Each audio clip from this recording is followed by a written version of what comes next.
Hey guys, welcome back to the channel. Continue करते हैं अपना Q1 FY26 का सीरीज। कुछ थोड़ी सी कंपनीज बाकी रहेगी इसमें, and then will wrap it up with all the companies which we have evaluated in this particular quarter basically. So this is like finding diamonds in the dust. I found this company called Ashapura Minecam. ये company analyse करने का reason यही है। अगर आप numbers यहाँ पे देखोगे तो if you look at the data which is available there, right. तो ये कंपनी कुछ खास ग्रोथ पोस्ट नहीं करती थी। If I look at the जो स्क्रीनर का डेटा है, जो let me just pull that data. या तो अगर मैं यहाँ पे देखता हूँ ना स्क्रीनर के डेटा में, तो like from from last 3 to 4 quarters यहाँ पे कुछ ज़्यादा ग्रोथ नहीं थी बेसिकली।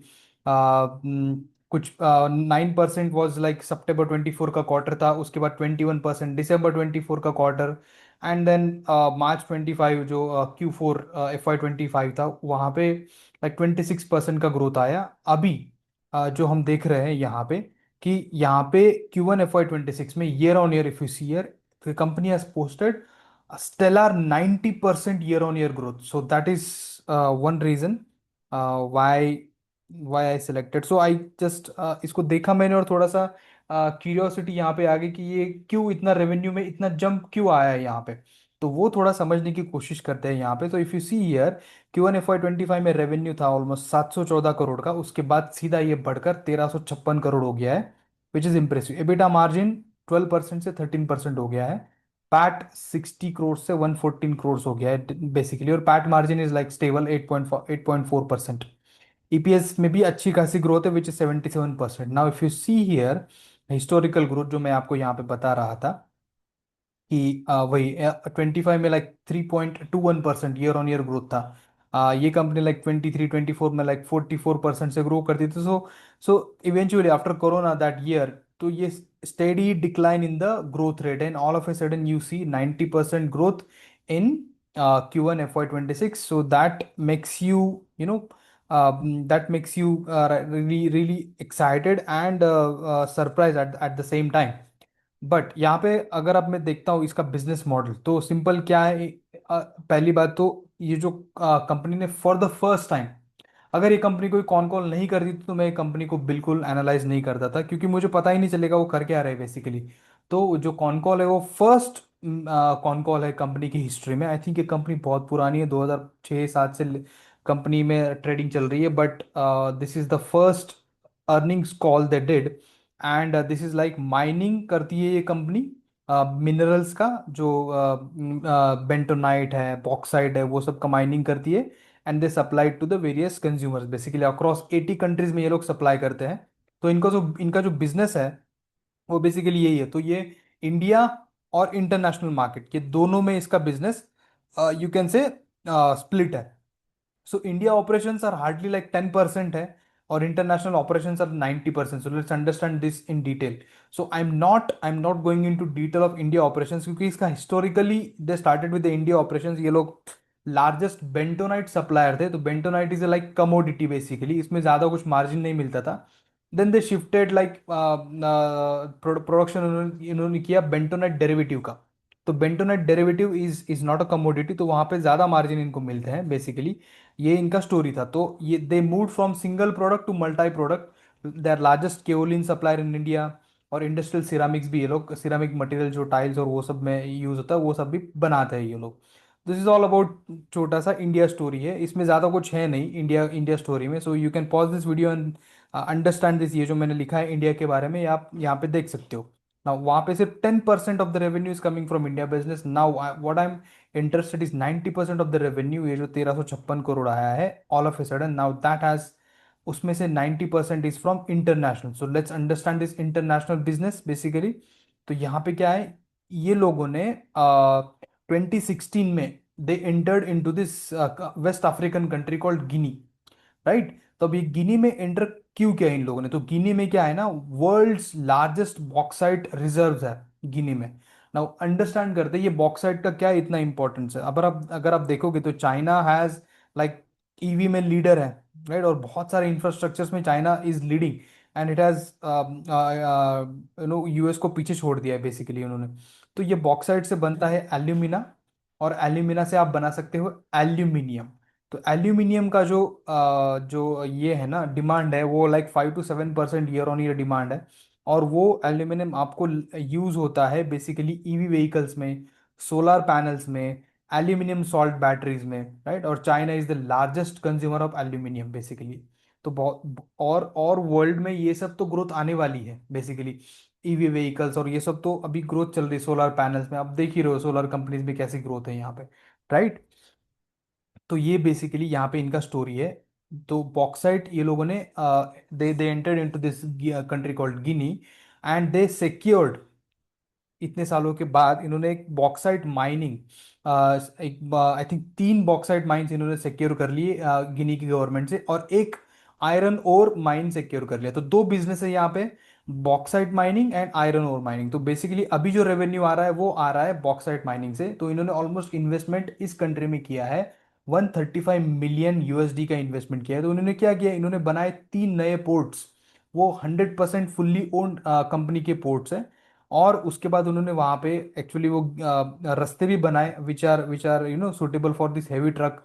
क्योंकि इसमें जो कॉस्ट है, मेजर कॉस्ट, इसमें माइनिंग की कॉस्ट मेजर नहीं है, इसमें कॉस्ट है लॉजिस्टिक्स की। जो आपका मटेरियल माइन होता है उसको माइन से पोर्ट तक पहुंचाना, और वहां से फिर सी रूट से अलग अलग कंट्रीज में पहुंचाना, that is the cost basically. Logistic cost is the major cost.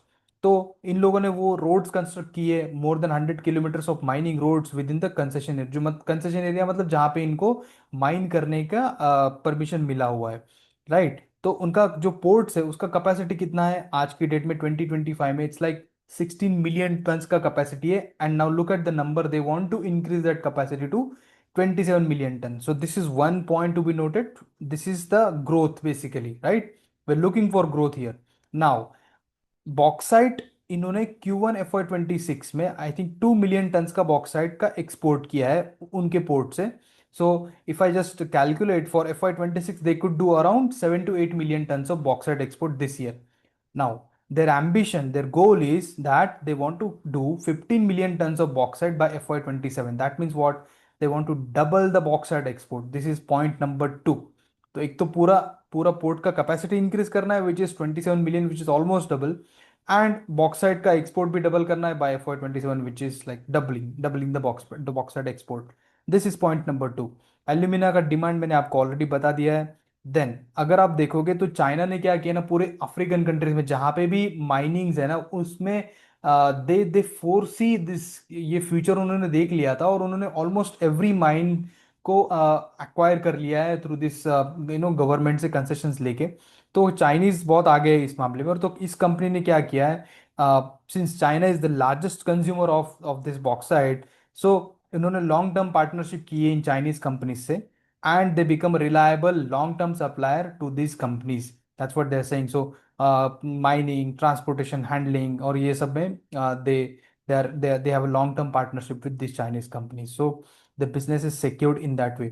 Now what are the factors which affect the margin of this company, EBITDA margin को क्या अफेक्ट कर सकता है? तो लॉजिस्टिक कॉस्ट मैंने जैसे बताया। देन जो बॉक्साइट का जो प्राइसिंग है वो इंटरनेशनल प्राइसिंग से लिंक्ड है, तो वो ऊपर नीचे हो सकता है, दैट वो एक अनदर फैक्टर है यहाँ पे।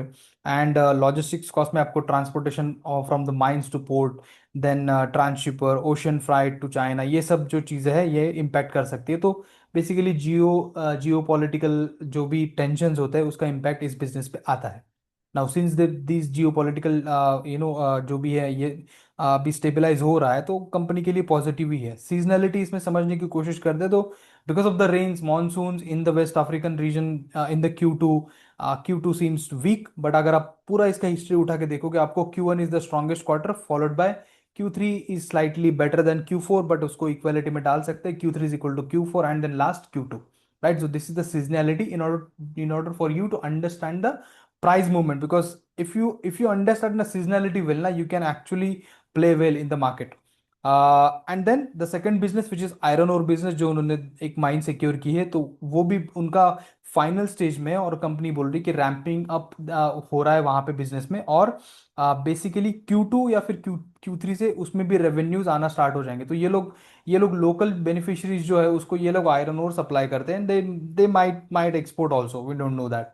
Eight the moment, but company is saying that इसमें टॉप लाइन और बॉटम लाइन में एडिशन नेक्स्ट क्वार्टर से स्टार्ट होगा. So as of now, even the bauxite business is very very very amazing and it's lucrative for me because this number is quite huge, 90%. And what guidance company is giving is that they expect a linear growth from its current numbers towards the targeted numbers of FY 27-28. तो जो भी इनका target है capacity expansion का और bauxite export का, और ये लोग जो रेवेन्यू में ये लीनियर ग्रोथ एक्सपेक्ट करते हैं, which is actually good. Basically, we are in most of the companies we don't see linear growth; it's non-linear always. But these guys are saying this, and Q1 FY 26 का जो momentum है, they expect that moment to continue. So this is good company to track, good company to evaluate basically, right? So I don't want to go in detail further on the valuation because I'm keeping this company in my tracking list apart from the last two three companies which I'm which I on which I did analysis actually, right? So this is all about Ashapura Mind Game. If you like the video, give it a like, share and subscribe, and do share the video to your friends and family. And your one subscribe gives me a lot of motivation to make videos like this. So thank you so much, and I'll come back on the wrap up, sum up of all the stocks which we discuss in the Q1 FY 26 shortly, right? So stay tuned to the channel. Thank you so much.